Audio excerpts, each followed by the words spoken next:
शादी के कई साल बाद वीर और इमली अपने बच्चे के माता पिता बनने जा रहे थे, जिसके कारण वह दोनों बहुत ही खुश थे। प्रेगनेंसी के करीब 5-6 महीने हो रहे थे कि इमली को थोड़ी कमजोरी महसूस होती है, जिसे देखकर वीर डॉक्टर के पास इमली को लेकर जाता है। डॉक्टर इमली का चेकअप करने के बाद कहता है, देखो इसकी तबीयत बहुत ज़्यादा खराब है, तो आज के बाद इसे कुछ भी काम करने मत देना। जितना हो सके उतना इसे रेस्ट ही करना चाहिए, नहीं तो बच्चे को नुकसान हो सकता है। जिसके बाद दोनों घर वापस आ जाते हैं। फिर वीर इमली को समझाते हुए कहता है, तुमने सुना ना डॉक्टर ने आज क्या कहा, तुम सिर्फ रेस्ट करो, घर का सारा काम माँ जी कर लेगी। और एक जरूरी बात, मुझे काम के सिलसिले में आउट ऑफ स्टेशन जाना होगा और तुम अपना पूरा ख्याल रखना। इतना कहने के बाद वीर वहाँ से चला जाता है।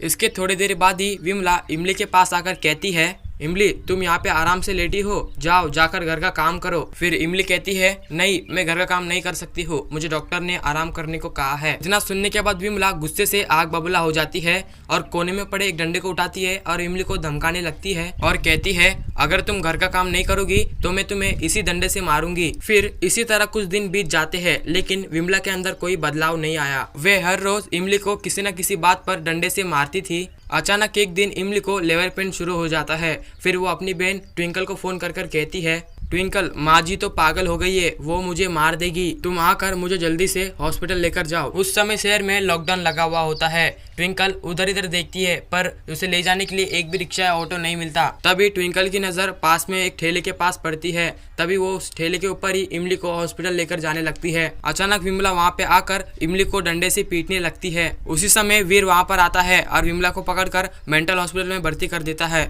इधर हॉस्पिटल में इमली एक सुंदर सी बच्चे को जन्म देती है, जिसे देखकर सभी लोग खुश हो जाते हैं।